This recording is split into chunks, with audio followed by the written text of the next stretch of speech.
자, 이번에 알아볼 내용은 LCR 메타가 되겠습니다. 자, LCR 메타라는 게 무엇인지를 먼저 정의를 내려보고 강의를 진행하도록 하겠습니다. 전자제품은 PCB 기판 위에 다양한 수동과 능동 전자 소자들로 구성되어 있으며 전자제품이 정상 작동이 되지 않을 때 고장 수리를 진행함에 있어 계측 장비가 있어야 전자 소자 고장을 판별할 수 있다.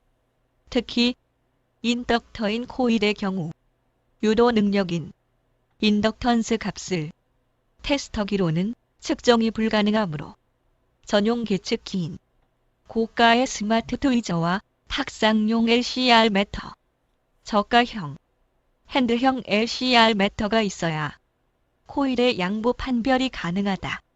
고가와 저가의 차이는 정밀도이다. 네, 이것이 이제 그 LCR 메타인데요. 뭐 우리가 지금 특히 수리 입문하시는 분들은 LCR 메타, 특히 이제 그 코일의 인덕턴스 값을 측정한 일이 거의 없을 거라고 생각을 해요.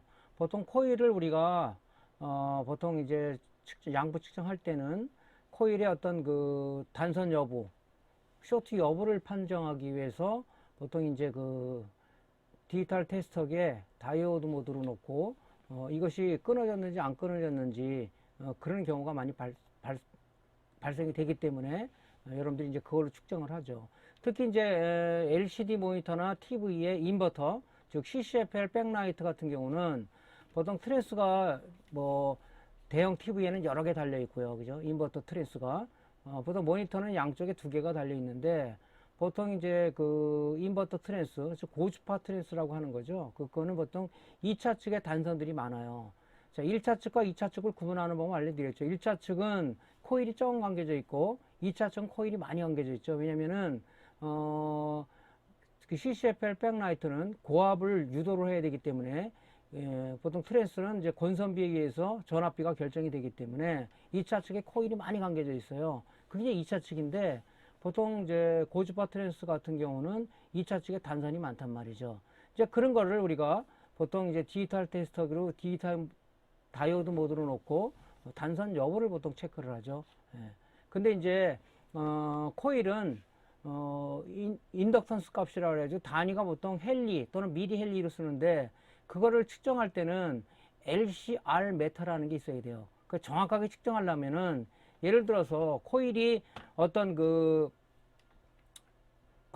동선에, 그러니까 구리 동선에 에나멜이 칠해져 있는데 에나멜이 약간이 벗겨졌던가 탔대든가 하면은 유도 능력이 떨어져 버리죠. 그래서 이제 보통 코일이 레아가 났다 그렇게 얘기를 하는데 그렇게 이제 그 절연해 놓은 것이 절연 능력이 떨어지게 되게 되면은 아무래도 이제 인덕턴스 값이 차이가 많이 나겠죠. 이제 그럴 때 정확하게 양쪽에 어떤 그 코일이 심어져 있다면 비교를 해서 인덕턴스 값을 측정을 해서 요것은 진행성 불량이구나 이렇게 판정할 수 있는 하나의 그 도구가 LCR 메타라는 거죠.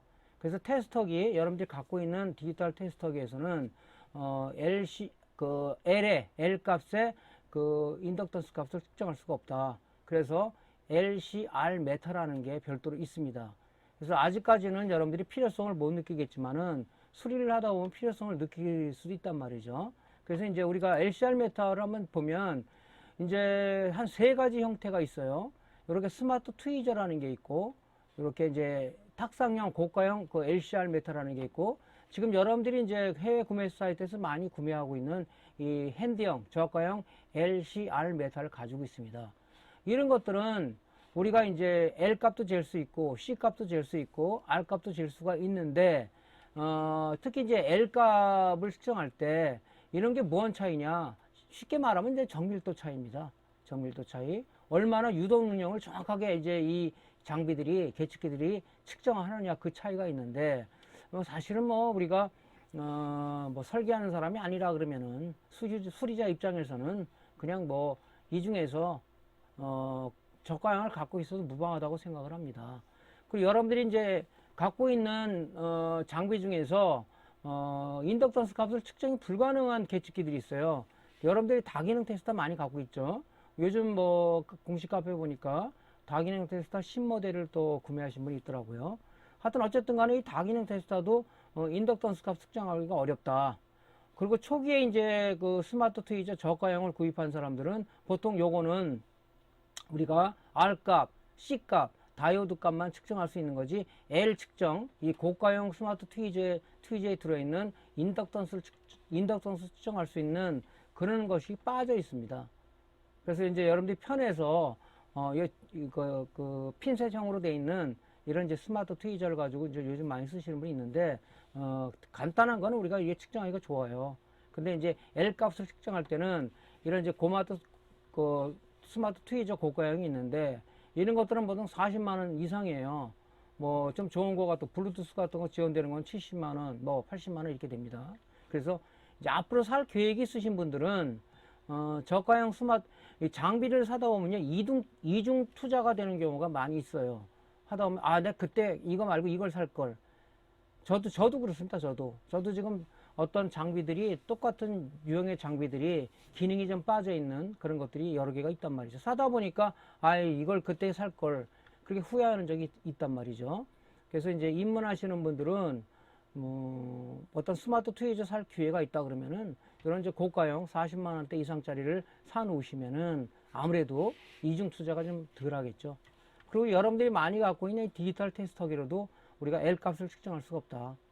그래서 우리가 이제 코일의 유도 능력 측정은 이렇게 LCR 메터라는 것을 필요로 한다 하는 얘기를 드리고요. 우리가 이제 주로 갖고 있는 이제 탁상형, 핸드형 그 LCR 메터는 이제 이렇게 생겨 있죠. 여러분들이 지금 이걸 구매해서 쓰시는 분도 있을 거고 아니면은 이제 앞으로 계획이 있으신 분도 있는데 일단은 뭐 여러분들이 글쎄 저도 뭐 탁상형하고 이거 다 갖고 있는데 주로 이제 이걸 좀 쓰게 되더라고요. 왜냐하면 좀 어떤 장비가 좀 작고 또 어떤 전원이 필요 없고 USB 충전이 되기 때문에 자체 배터리로다가 가동이 되기 때문에 오시로스코프라든가 아니면 LCR 메터를 이렇게 핸드형으로 많이 쓰게 됩니다. 글쎄 뭐 정밀도를 요하는 것들은 이제 그 탁상형을 좀 쓰겠죠. 근데 어쨌든 간에 이제 이런 걸 많이 쓰게 되죠. 그래서 이제 요걸 사게 되면은 보통 이제 USB 충전 케이블 B타입 하나 하고 악어 클립 하나 하고 본체가 이렇게 옵니다. 근데 이제 우리가 요거를 좀 편하게 쓰기 위해서는 여러분들이 핀셋형 요 프로브 있잖아요. 요 프로브. 요걸 여러분들이 구매하면은 아무래도 좀 한 손으로 측정하기가 좀 편하죠. 그래서 요것도 이제 핀셋형 프로브도 많이 좀 갖고 계신 분도 있는데 요런 건 이제 국내에서는 비싸요. 해외 사이트에서 뭐 5개를 세트로 해서 판다든가 이런 게 많은데 요걸 구매하고 갖고 오시면은 이제 뭐 테스터기 우리가 디지털 테스터기도 핀셋형 프로브로 다 측정을 할 수가 있고 요런 데서 이제 이렇게 측정이 가능하겠죠. 그래서 요렇게 구성품을 사게 되면 요렇게 이제 있습니다. 각부 명칭을 좀 보면요. 보통 버튼이 뭐 이렇게 많지가 않아요. 3개가 있습니다. 3개가. 전원 버튼 있죠. 온오프에서 내장 배터리 전원을 갖다가 인가를 시키겠냐 안 시키겠냐 하는 그 온오프 버튼이 있고요. 그 다음에 측정 모드가 있는데 여기 LCR이 있죠. L값, 인덕턴스 값을 누를 때 한 번 토글 방식이기 때문에 한 번 누를 때마다 L값 측정할 수 있는 바뀌고 C로 바뀌고 R로 바뀝니다. 그래서 토글 모드이기 때문에 우리가 이제 인덕턴스 값을 측정한 다음 L값에 놓고 콘덴서 정정 용량 값을 측정한 다음 C값에 놓고 저항 크기를 측정한다 그러면 R값에 놓고 하면 되겠죠. 그 다음에 이제 여기 제로라는 버튼이 있는데 요거는 이제 어떤 값을 초기화할 때 내가 어떤 소자를 여러 번 측정했어요. 정확도 향상을 위해서 다시 측정할 때는 한번 제로 버튼을 눌러서 리셋을 하고 초기화하는 거죠. 하고 측정하시면 되겠습니다. 그리고 요 밑에 보면 투입구가 이렇게 이 프로브 삽입구가 3개가 있는데 지금 여기 보면 마이너스 플러스 있죠. 요거는 마이너스 플러스 요거는 우리가 여기 보면 콘덴서 및 코일 측정 시 프로브를 적색 및 검정색 포트에 삽입을 한다. 콘덴서는 플러스 마이너스 극성이 있겠죠. 그렇기 때문에 여기 플러스에 빨간 리드봉 여기 검정 요 프로브에서는 또 검정 리드봉을 삽입하고 해야 되는 거고요. 그 다음에 저항 측정 시는 여기 여기 빨간 단자하고 녹색 단자 있죠. 거기다 꽂아서 하는 겁니다. 여기. 콘덴서 코일 할 때는 여기 검정 그 단자하고 적색 단자를 쓰고, 저항을 측정할 때는 녹색 단자하고 적색 단자를 쓰시면 되는 거죠. 그 다음에 이제 우리가 요걸 안 쓸 때 어떤 우리가 이제 IMD 타입, 리드 타입 부품들은 여기다가 꽂아서 측정할 수가 있겠죠. 그 측정을. 여기가 이제 마이너스 측이고 여기가 플러스 측이겠죠. 그래서 이제 콘덴서, IMD 타입의 콘덴서는 리드를 여기다가 플러스와 마이너스 방향에서 꽂아서 우리가 다기능 테스터처럼 쓸 수가 있겠죠. 저항도 마찬가지죠. 저항. 여기 이제 L과 C 값을 측정할 수 있는 요런 이제 그 소켓이 있고요. 밑에는 이제 저항을 측정하는 소켓이 있습니다. 그래서 장비가 많으니까 이제 이런 장비를 사다 보니까 막 혼란이 올 수는 있어요. 아, 난 다기능 테스터를 갖고 있는데 L 값만 측정하기 위해서 이거를 내가 살 필요가 있을까? 뭐 그런 고민하시는 분 있겠어요. 근데 장비를 구매하실 때는 여러분들이 잘 좀 생각을 하시고 구매를 하시는 게 좋을 것 같습니다. 저도 초년 시절에는 장비를 구입할 때 그냥 남들이 사니까 따라서 사고 그랬는데, 지금 생각해 보면은 2중, 3중 투자가 됐다. 그건 이제 뭡니까? 그런 장비들은 뭐 창고에 들어가서 사장이 되고 있는 거죠. 그렇다고 해서 뭐 오래된 장비를 누구 줄 수도 없는 거고, 그래서 이제 그런 그 낭비되는 부분이 생기더라 하는 얘기입니다. 예. 그래서 이제 여러분들이 이런 거 측정할 때, 특히 이제 핀셋형 프로브 같은 경우는 요런 거보다는 요런 게 있을 때는 요 측정하기가 좋아요. 측정하기가. 그래서 참고적으로 뭐 여러분이 전기전자 기초과정에서 얘기를 했는데, 인덕턴스라는 것은 뭐냐면 하나의 유도 능력을 얘기하는 거죠.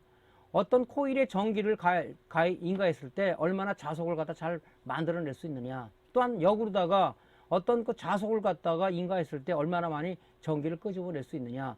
이런 것들이 이제 보면 우리가 발전기나 아니면은 변압기 쪽에 적용되는 그런 거겠죠. 특히 이제 우리 여기 지금 스위칭부에 우리가 보면 S&P 스위칭부에 보면 고주파 트랜스가 있죠. 걔도 뭡니까? 하나의 유도 능력이겠죠. 1차 측에 변하는 전류를 줬을 때 2차 측에 얼마나 많은 유도 능력을 가지고 전압을 유도 기전력을 만들어내느냐. 그런 것도 하나의 인덕턴스의 개념이죠. 그래서 우리가 상호 인덕턴스 또는 상호 유도 이렇게 얘기를 합니다. 그래서 그런 거를 이제 측정할 수 있는 계기가 LCR 메타다 하는 것을 좀 참조적으로 아시면 될 것 같고요. 자, 우리가 이제 요 조작 버튼에 대해서 동영상을 한번 리뷰를 해보겠습니다. 먼저 전원을 갖다 ON 해야 되겠죠. 배터리, 이게 지금 USB로 충전하기 때문에 여기, 배터리 그 게이지가 있죠.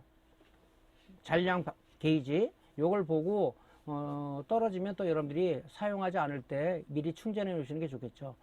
요런 것들은 이제 좋은 게 뭐냐면 출장을 나갈 때 사용하기가 좀 편합니다. 그래서, 게이지를 보고 충전을 해 놓고요.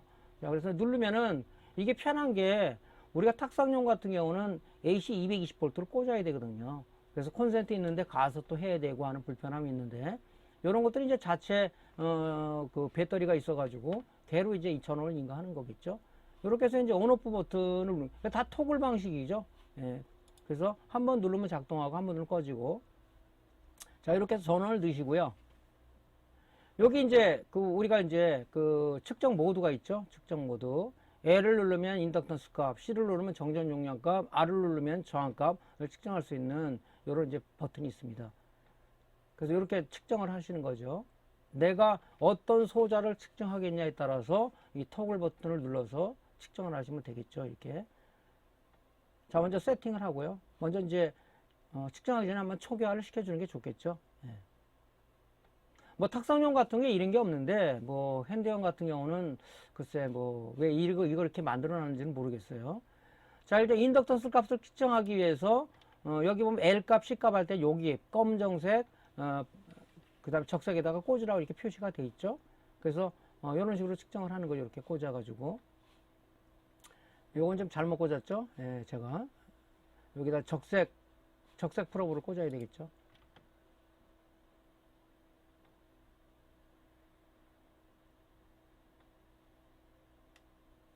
자, 저 같은 경우는 이렇게 핀셋형 프로브를 씁니다. 적색 단자의 프로브를 흑색 단자 프로브 꽂고요. 이런 식으로 해서 집게 형식으로 쓰는 거죠. 이렇게.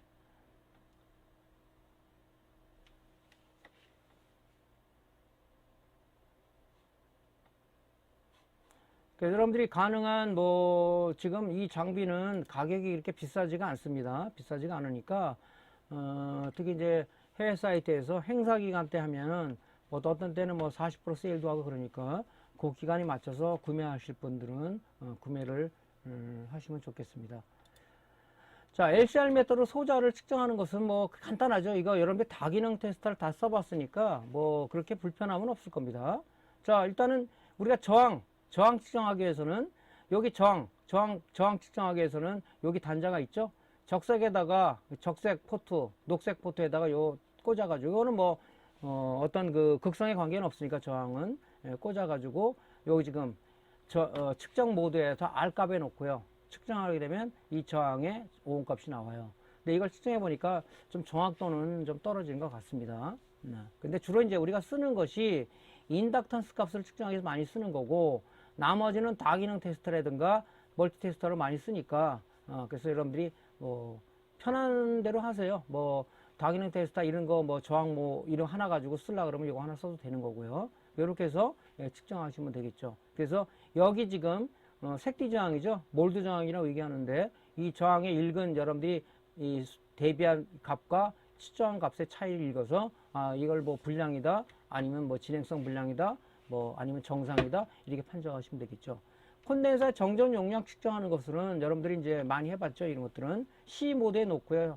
측정 모드를 C 모드에 놓고 적색 프로브를 콘덴서 플러스 리드봉이 되고 흑색 리드봉을 콘덴서 마이너스 그게 됐을 때 정정 용량 값이 나오겠죠. 정정 용량 값.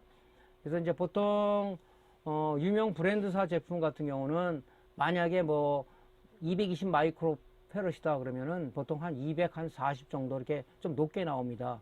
근데 이제 저가형 같은 경우는 어떤 데드라인에 속해 있는 것들이 많죠. 220은 220 또는 뭐 210 이렇게 측정되는 경우가 있는데 어쨌든 간에 220이다 그러면 가능한 220보다 높은 걸 써주는 게 좋겠죠. 왜 그러냐면 전해 콘덴서 같은 경우는 이제 우리가 쓰면서 드라이업 현상이 생긴다. 즉 안에 내부에 전해 액이 마르는 그런 드라이업 현상이 생기기 때문에 3년 이상 되면 컨덴서 용량 감퇴가 된다. 그렇기 때문에 그런 걸 대비해서 저는 이제 뭐 컨덴서는 가격이 이렇게 비싼 소재가 아니기 때문에 좀 가격이 있는 브랜드사 제품을 좀 쓰시는 거를 권장을 드리고요. 또 가능한 이제 그런 브랜드사 제품은 기존 용량보다 크기 때문에 아무래도 용량 감퇴가 저가형보다는 좀 줄어들겠죠. 그래서 그렇게 사용하는 권장 드리고요. 주로 이제 우리가 쓰는 것들이 보면 이제 LCR 메타로 용도가 이 인덕턴스 값을 측정해서 하는 거잖아요. 예. 그래서 이렇게 적색 프로브하고 흑색 프로브를 여기다 포트에다 꽂고 양쪽을 쟀을 때 이 인덕턴스는 지금 이 코일의 인덕턴스는 62.333 마이크로 헬리라는 그런 값을 측정을 하고 있습니다. 그래서 요게 지금 코일의 지금 표기명을 보면요, 표기가 안 돼 있는 것도 많고 우리가 구분하기가 어려운 것들이 많아요. 그러니까 이 표기명 갖고 어렵다 그러면은 그 주위에 정상인 소자들 있잖아요. 걔를 측정했을 때 그 값과 떼어낸 탈관 이거하고 얼마나 차이가 나는가 비교하면 되겠죠. 특히 이제 우리가 그 인버터의 고주파 트랜스, 인버터 트랜스라고 그러죠. 거기에 우리가 2차 측을 쟀을 때 정상인 값과 단선 넥을 쟀을 때 많이 차이가 나겠죠. 뭐 보통 우리가 디지털 테스터기에 다이오드 모드로 놓고 단선 여부만 체크를 하거나 아니면 저항 값으로다가 정상적인 코일의 2차 측의 코일의 그 저항치하고 끊어진 뭐 비정상적인 걸 재가지고 저항값이 얼마 100오hm 이상 차이가 나느냐 아니냐에 따라서 우리가 이제 불량 판별을 하고 그러는데 뭐 여러분들이 이제 측정 방법은 여러 가지가 있어요. 그러니까 LCR 메타를 가지고 계신 분들은 실질적으로 이 코일의 인덕턴스 값들을 한번 정상치와 불량을 측정을 한번 해보세요. 그랬을 때 반드시 어떤 계기에 사용할 수 있는 그런 부분이 생길 겁니다. 이런 것들은. 자, 실질적으로 우리가 LCR 메타를 가지고 실질적으로 소자 측정을 한번 해보겠습니다. 자, 전원을 ON을 시키고요. 측정 모드를 이제 캐패시터 모드 C 값에 놨습니다. C 값에. 자, 프로브는 이제 적색하고 검정색에 꽂았겠죠. 예, 전에 콘덴서는 플러스 극성이 있기 때문에 플러스 리드봉은 플러스 악어 클립에 물리고 마이너스 단전은 마이너스 악어 클립에 물렸을 때 측정이 되겠죠.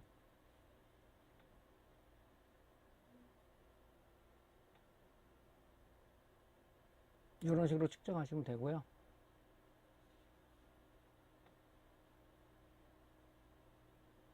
(2700) 마이크로짜리 컨덴서죠. 이거는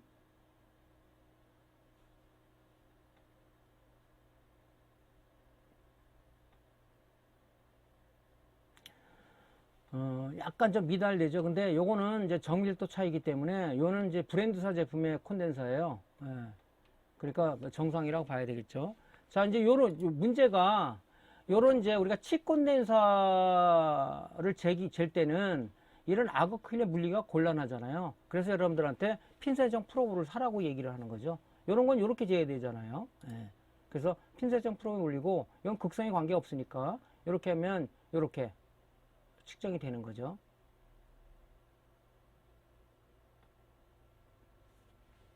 보통 우리가 이제 요런 치 컨덴서 같은 경우는 이제 특히 이제 T컨버들이라든가 패널보드 쪽에 많이 들어가는데 요 컨덴서들이 보통 쇼트가 많이 돼요. 이런 거 할 때는 측정 값이 쇼트 값으로 나오겠죠. 예. 그래서 그때 사용해도 되고요. 보통 이제 디지털 테스터기로 많이 사용하는데 만약에 굳이 이걸 쓴다 그러면 요렇게 핀셋형 프로브를 써가지고 사용을 하시라 하는 얘기를 드립니다. 저항이죠. 저항. 그럼 측정 모드를 R 값에 놓고요. 레지스터라고 표시되죠. 레지스터 해가지고 요거는 극성에 관계없으니까 프로브를 아무거나 물려도 관계는 없겠죠. 10kg 10.064kg가 나오네요. 여기 10kg 저항이거든요. 자, 인덕턴스 값을 줍니다. 인덕턴스 값을.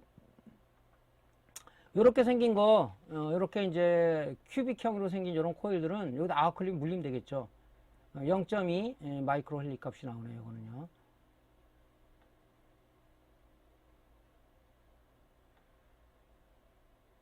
그래서 이제 입문하시는 분들이 이거를 많이 측정할지 그거는 제가 모르겠어요. 저는 가끔 씁니다. 여기 지금 코일에 표기가 되어 있는데 그것 값하고 제가 이거 읽어보니까 좀 차이가 많이 나더라고요. 이게 좀 정상적으로 작동하는 코일을 떼어서 했는데 아무래도 탁상형에 비해서 정밀도가 많이 떨어지는 건 사실이에요. 제가 보니까. 근데 참고용으로 여러분이 쓰시면 좋겠죠.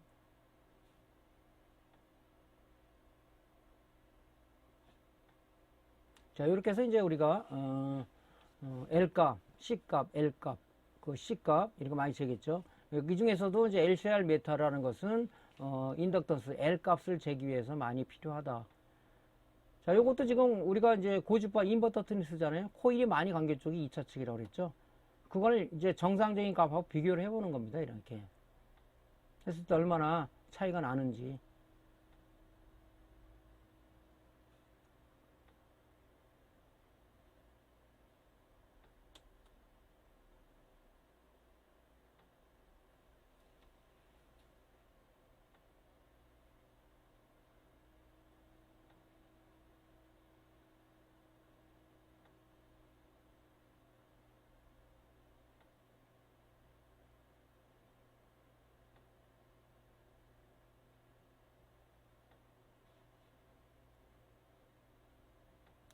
자, 이런 식으로 해서 여러분들이 한번 요거를 좀 구매하고 계신 분들은 한번 좀 사용을 해 보시고요.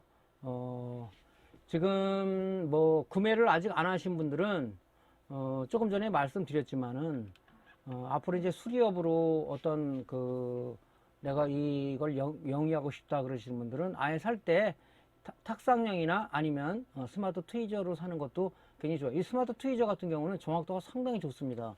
뭐 컨덴서 잴 때도 마찬가지고 굉장히 정확성이 좋아요. 이 지금 탁상형보다 이 고가형 스마트 트위저 있죠. 40만원짜리 이상 되는 거 굉장히 정확도가 좋습니다. 그러니까 구매하실 때는 한 번 정도 생각해 보신 다음에 사고, 요즘 이제 공식 카페에 보니까 어떤 장비가 좋습니까? 물어보시는 분도 있더라고요. 그래서 그거는 각자마다 생각이 틀리다 보니까 여러분들이 이제 늘상 제가 하는 얘기지만은 그 셀러 쪽에 보면 사용자 후기라든가 그런 것들이 올라온 게 있어요. 그런 것들을 좀 참조를 하시고 또 구글링이나 유튜브를 통해서 그 장비에 대해서 한번 치면 누가 그 리뷰를 올려놓은 게 있을 겁니다. 그런 부분들을 참조해서 종합해서 구매하시는 게 좋겠죠. 그래서 그렇게 장비를 구매하시기를 바랍니다. 자, 이번에 알아볼 내용은 테스트하기를 이용해서 소자와 연동된 회로 찾는 팁입니다. 자, 먼저 특정 소자와 연결된 회로 찾는 방법에 대해서 먼저 정의를 한번 내려보고 진행하도록 하겠습니다. 고장 제품 수리 시 고장 제품에 대한 회로도가 있을 경우 수리가 용이할 수 있는데 대부분 제품 회로도가 공개가 되어 있지 않다. 수리 경험이 많은 수리맨의 경우는 문제가 되지 않겠지만 초보 수리 입문자의 경우는 수리에 많은 어려움을 겪을 수 있다. 또한 PCB 기판의 회로 패턴 부분을 보면 회로 패턴 보호를 위해 PCB에 도포되어 있는 잉크색에 따라 회로 패턴이 잘 안 보이는 경우는 더욱더 회로를 육안으로 따라가기가 어렵다.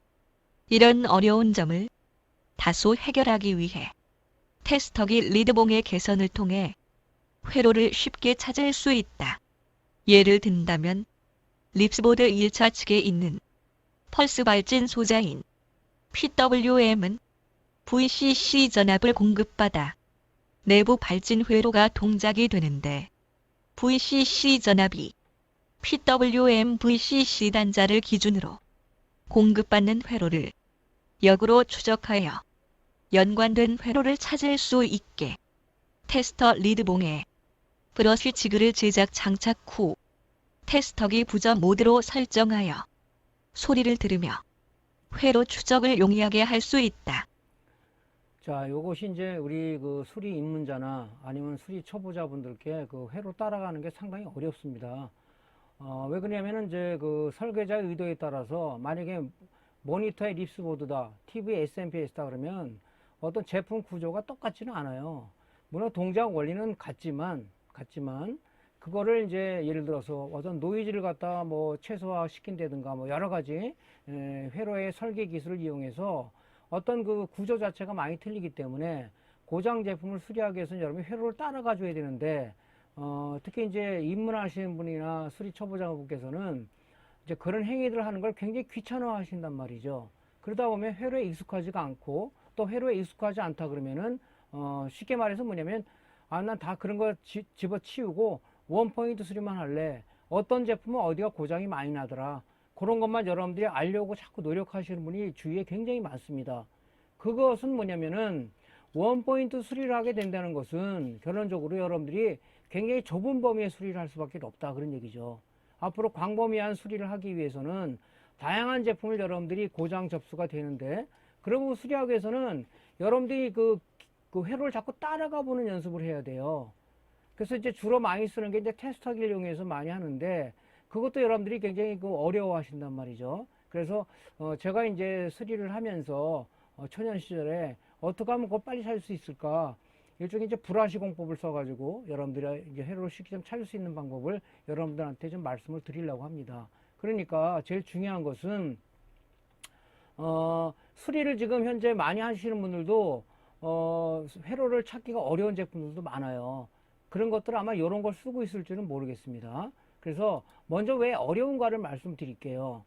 지금 그 PCB에 도포되어 있는 이 PCB 보면 굉장히 종류들이 많은데 거기에 지금 앞뒤로 이렇게 잉크가 특수 도료로 이렇게 칠해져 있는 게 있어요. 이게 괜히 뭐 모양을 내려고 그러는 게 아니라 이런 것들이 그 어떤 그 의미가 있습니다. 이걸 우리가 솔더 마스크 잉크라고 그러는데 자, 솔더 마스크 잉크가 뭔지를 한번 정의를 내려봅시다. 솔더 마스크 잉크란 인쇄 회로 기판 앞, 뒤에 도포되어 있는 다양한 색상의 잉크는 PCB 패턴을 외부 환경으로부터 보호하기 위한 수단으로 도포되는 잉크로 솔더 레지스트 또는 솔더 마스크라고도 부른다. 제품의 고장 수리를 위해 회로 패턴을 육안으로 따라갈 때 잉크색에 따라 회로 패턴이 잘 보이지 않은 경우도 많다. 자, 여기 칠해져 있는 것이 이제 그 솔다 마스크 잉크라고 보통 얘기를 합니다. 여기 지금 여러분들 PCB 기호도 있죠. 뭐 Q 뭐 101, 뭐 D101, 그 D는 이제 다이오드 그런 것도 이제 흰색 솔다 마스크 잉크로 해가지고 우리가 이 소자가 어떤 의미를 갖는 소자라는 것을 알 수 있게끔 해놓은 게 이런 것들이 다 솔다 마스크 잉크거든요. 그런데 여러분들 주로 많이 보는 게 요런 이제 요런 그 패턴에 연한 연두색으로 칠해진 이런 것들은 좀 따라가기가 좋아요. 따라가기가 좋습니다. 근데 이런 거라든가 이렇게 고동색 같은 짙은 고동색으로 이렇게 도포되어 있는 솔더 마스크 잉크는 회로를 따라가기가 굉장히 어려워요. 눈에 잘 보이지가 않습니다. 이런 것도 마찬가지고요. 그 제일 우리가 많이 보는 따라하기 쉬운 것들은 이렇게 연두색으로 되어 있던가 아니면 노란색 계열로다가 솔더 마스크가 칠해져 있는 것은 찾기가 굉장히 쉬운데 이런 걸 여러분들이 이제 따라는 가야 되는데 여러분들이 회로 패턴을 잘 눈에 안 보이니까 안 따라가려고 그러고 포기를 한단 말이죠. 그래서 요즘은 이제 저희 뭐 공식 카페나 주위에 보면은 전자현미경, 비디오 스코프 같은 걸 많이 사가지고 이 회로를 확대해서 또 어떤 수리를 하기 위해서는 우리가 회로를 찾았다 그러면 이 패턴이 작은 얇고 이 소자가 조금 해서 안 보인다 그러면 결론적으로 비디오 스코프 또는 전자현미경을 놓고 이걸 수리를 해야 돼요. 이걸 납땜을 하기 위해서는. 그래서 이제 그때 비디오 스코프가 필요한데 이 회로 패턴 검사를 위해서도 우리가 이제 전자현미경이 필요하다. 그래서 요즘은 전자현미경도 이제 보편화돼서 많이 싸져가지고 굉장히 그 고해상도의 HDMI 포트까지 지원되는 그런 고해상도의 그 전자현미경들이 많이 나오고 있습니다. 뭐 저도 지금 구형을 갖고 있는데 그래도 해상도는 좋아요. 그래서 요런 이제 조그만 소자라든가 이런 패턴을 검사하기 위해서는 이제 전자현미경도 필요한데 여러분들한테 전자현미경까지 구입하라고 하기에는 좀 그렇죠. 그러니까 여러분 필요하면 나중에 사시더라도 이 방법을 제가 제시하는 방법을 통해서 여러분들이 한번 회로 패턴을 따라가는 것이 중요하지 않겠냐 그런 얘기를 합니다. 그래서 이런 잉크색 때문에 솔더 마스크 잉크 때문에 우리가 굉장히 어려움을 겪고 있다 하는 거죠. 그래서 이런 것들이 아유 이게 좀 연두색으로 이렇게 해놓으면 얼마나 좋아. 근데 뭐 설계자들이 우리 마음하고 같습니까? 틀리잖아요. 근데 우리는 설계자 입장이 아니고 수리자 입장이다 보니까 그런 부분들을 감수하면서 우리가 노력할 수밖에 없다는 거죠. 그러면은 수리 입문하시는 분이나 수리 초보자 분께 조언을 좀 한마디 좀 해드리겠습니다. 동종의 제품이라도 설계자의 의도에 따라 회로 구성 방식의 차이가 있기 때문에 다양한 제품의 수리를 진행하기 위해서는 기본 회로도 및 동작 원리를 숙지한 상태에서 고장 제품의 회로를 분석하는 것이 중요하다. 이러한 회로 분석을 위해서는 다양한 제품의 PCB 패턴을 따라가는 연습을 많이 하여야 회로에 익숙해질 수 있다. 자, 우리가 이제 뭐 수리를 하시는 분이나 어떤 기본적으로 어떤 그 설계를 하시는 분들도 이렇게 우리가 제일 중요한 것은 만약에 SMPS다 아니면 AD 보드다 아니면 뭐 메인 그 데스크탑이나 노트북 메인보드다 그러면은 제일 중요한 것은 우리가 기본 회로도 및 동작 원리를 정확하게 알아야 돼요. 먼저 자꾸 이론이 중요하다 하는 이유가 바로 그거거든요. 이 만약에 TV SMPS다 그러면은 기본 동작 이론은 동작 이론을 가지고 설계자들이 설계를 하기 때문에 동작 이론은 변하지가 않아요. 그런데 우리가 이제 그 수리하는 사람들 보면 좀 성급한 마음이 많다는 거죠. 왜 빨리 수리를 하는데 이론이 뭐가 필요 있어. 수리 사례를 보고 그냥 하면 되지. 그것은 원포인트 수리라고 얘기했었죠. 여러분들의 수리폭이 넓어지지가 않는다는 거죠. 그래서 제일 중요한 것은 만약에 SMPS다. 모니터 SMPS하고 TV SMP 동작 원리가 틀리죠. 그런 부분들의 정확한 회로도하고 파트별 동작 원리. 예를 들어서 그 PFC 회로는 어떤 역할을 하는 거냐, 소자는 어떻게 구성되어 있냐, 회로가 어떻게 구성되어 있느냐, 뭐 공진회로는 어떻게 구성되어 있느냐, 이런 부분들 기본 회로도하고 동작 원리를 알고 있다면 지금 얘기하는 이렇게 회로 패턴을 따라가면서 우리가 수리를 하면 되는데 그 원리조차를 모르고 있다면 여러분 회로를 따라갈 수 있는 능력이 여러분들한테 배가가 되지 않습니다. 절대. 그래서 우리가 이론이라는 게 그렇게 중요하다. 그래서 저 같은 경우는 이제 유튜브에 이론 위주의 강좌를 하고 있는데 수리 사례를 올리는 것은 한계가 분명히 있어요. 제품의 다양성도 많고 그걸 다 올린다는 자체가 어렵고 여러분들한테는 원포인트 수리를 심어주는 거죠, 그게. 자, 그래서 여러분들이 이제 그 기본 회로도 또는 동작 원리들을 여러분들이 저 머릿속에 많이 익히시길 바랍니다. 자, 여기서 보면요, 여러분들이 S&P에서 하면 기본 회로도를 여러분 다 알고 계시지 않습니까?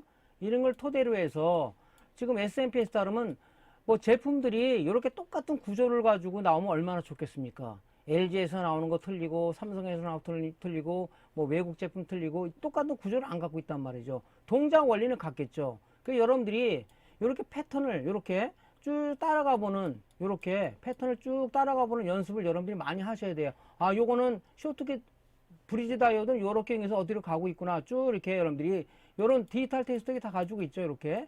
요거 가지고 여러분들이 이렇게 찾아 들어가서 여러분들이 회로를 자꾸 눈에 익숙해지는 그런 그 연습을 많이 하셔야 돼요. 그게 안 돼 있다 그러면은 이 회로가 여러분들 눈에 보이지가 않습니다. 그러니까 오늘서부터 물론 수리 사례도 여러분들한테 중요하겠죠. 중요한 것은 내가 과연 S&PS다 아니면 메인보드다 거기에 대한 정확한 회로와 동작 원리를 난 얼마큼 알고 있는가 먼저 자기 자신을 분석해 보는 것이 중요해요. 거기에 먼저 여러분이 강해야 이런 것들이 눈에 보인단 말이죠. 그걸 전혀 모르고 가면 뭐지 이게 뭐 하는 회로지 이게? 왜 이게 붙어 있지? 이렇게 의구심을 갖다 보면은 결론적으로 수리를 적게 되는 경우가 대부분이더라. 제가 주위에 수리를 포기한 사람들 보면요. 전혀 이론에 대해서는 몰라요.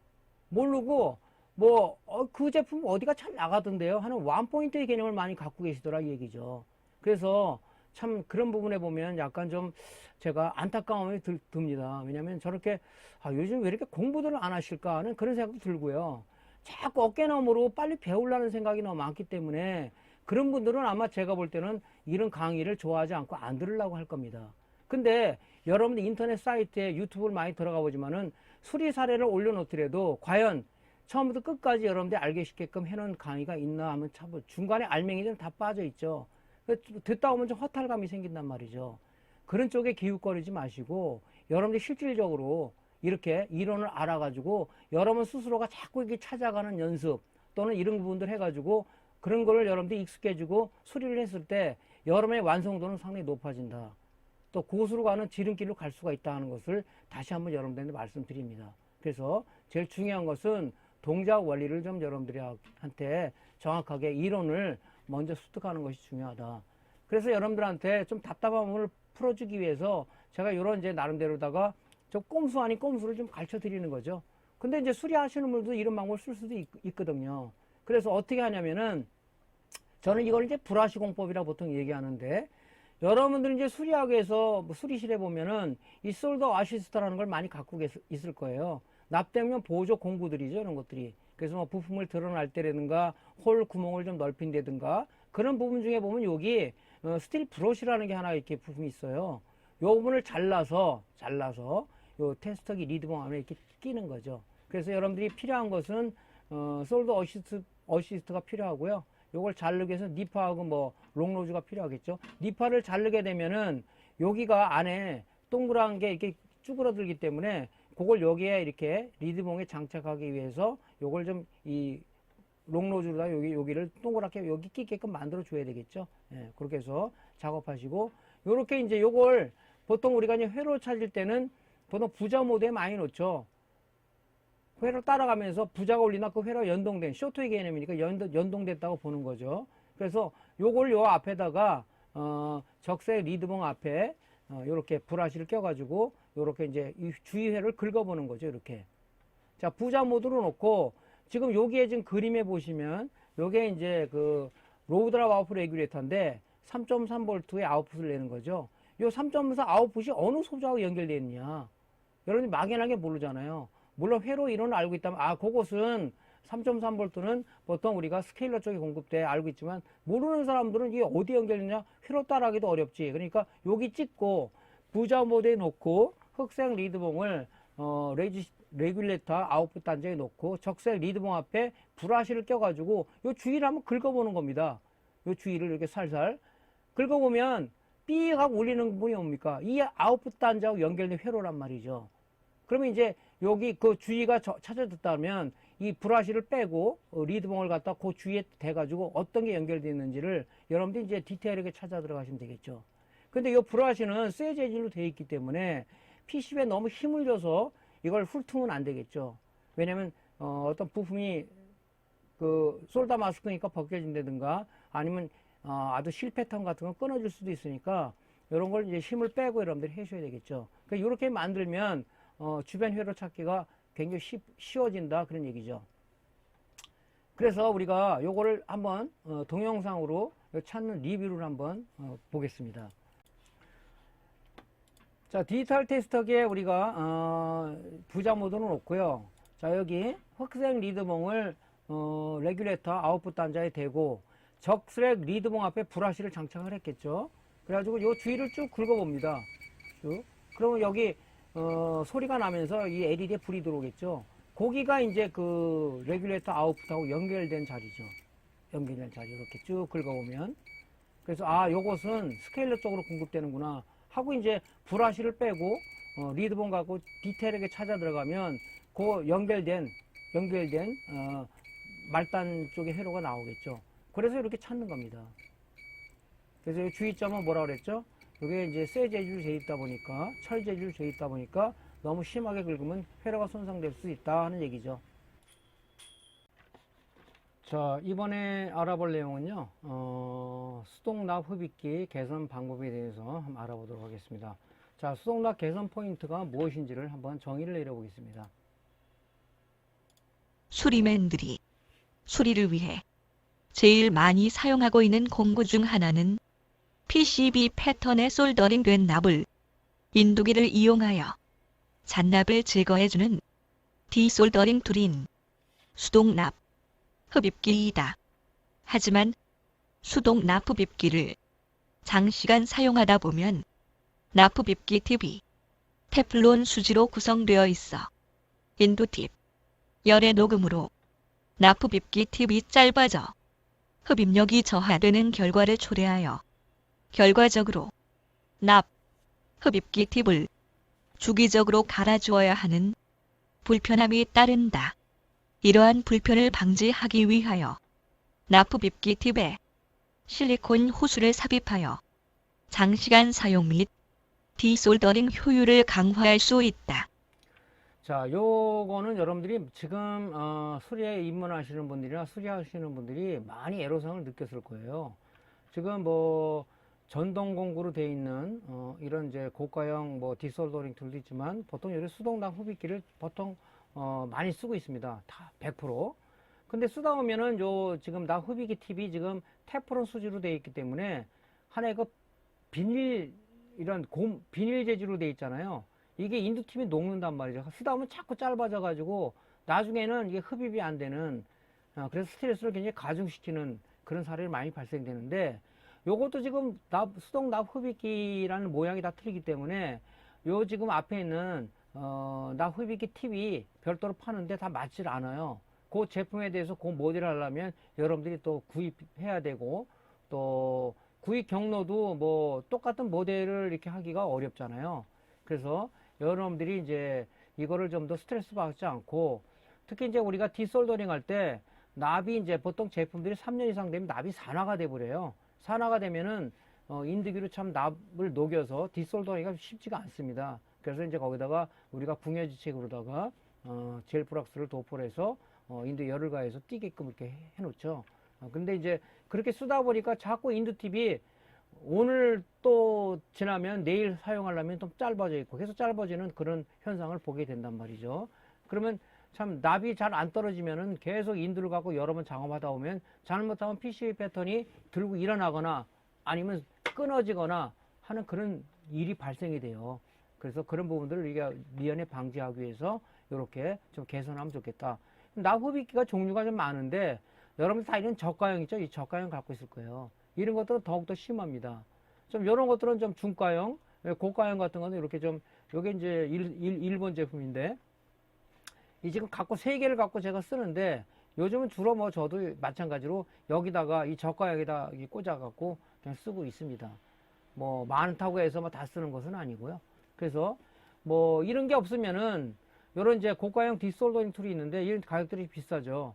그리고 특히 이제 고가형이라고 그래도 요즘은 좀 많이 개선됐는데 이게 이제 하다 보면 이 구멍이 막혀서 이 여기 있는 거 제거해 주는 것도 불편하고요. 그래서 이제 이렇게 저가형 디솔더링 툴 이런 거 이제 해외 구매 사이트 보면은 요게 이제 인도 팁하고 이 그 수동납 흡입기가 여기 같이 포함되어 있는 거죠.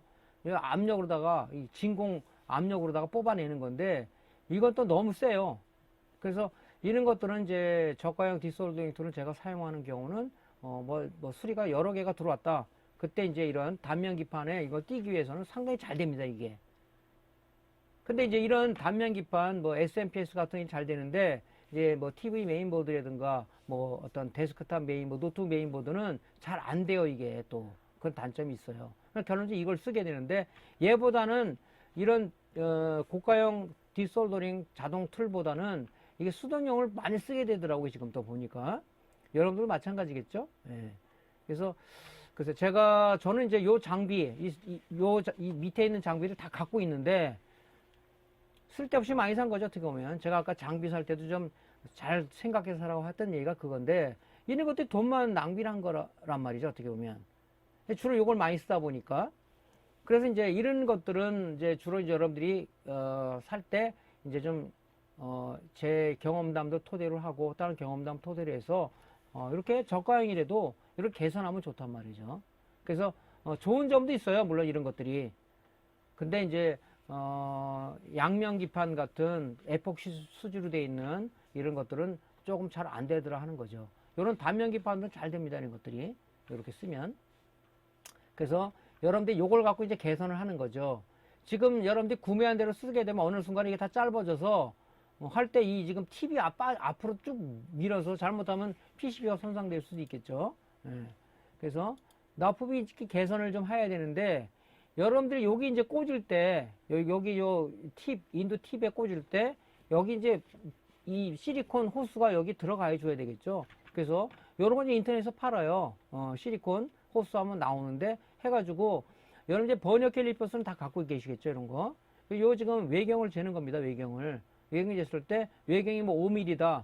그러면 요게 맞는 이제, 이 실리콘 호스도 이 안에 내경이 좀 요거보다 작은 것도 있어요. 그 작은 거 사면 안 맞겠죠, 여기. 그러니까 요거를 감안해서, 인터넷 보면은 요 사이즈가 나와 있을 거예요. 그걸 이런 식으로 구입을 해서, 여러분들이 이제 요거 구입을 했다 그러면 뭡니까? 여기 껴가지고, 적당한 크기로 이 낙하타카로 자르는 겁니다.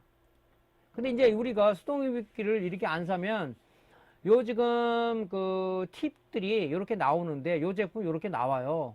가격이 싸질 않아요. 그렇기 때문에 이거 갈아 깨는 것도 이거 빼기도 굉장히 힘듭니다. 이건 또.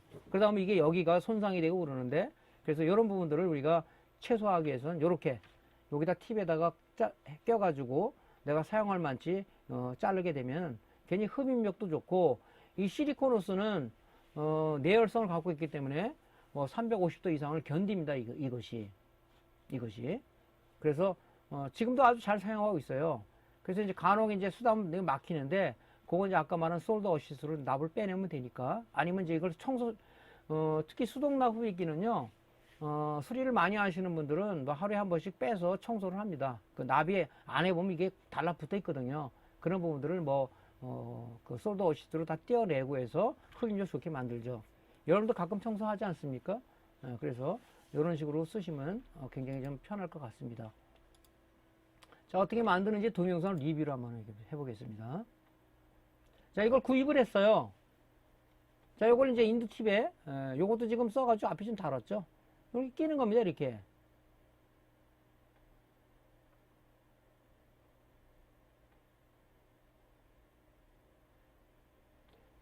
해가지고 여러분들이 적당한 크기, 너무 바짝 자르면 흡입력이 떨어지니까, 적당한 크기로 잘라야 되겠죠? 너무 바짝 자르면 또 껴야 되니까 해가지고 사용해보고, 요것이 맞다 그러면 이제 좀 저가다는 좀 잘라버리고, 이렇게 해서 쓰시면 되겠죠.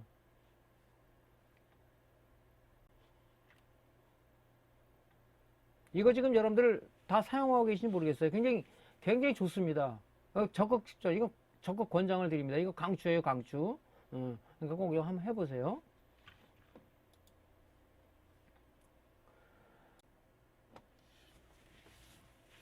자, 이제 우리가 소형 테이블소 사용 방법은 다음 시간에 강좌를 이어가도록 하겠습니다. 자, 오늘도 강의가 도움되셨으면 구독, 구독, 좋아요 눌러주시고요. 자, 오늘도 이 시간 이후로 여러분들이 제품을 가지고 많이 수리 연습을 하시기를 부탁드립니다. 자, 오늘 강의 들어 수고하셨습니다. 감사합니다.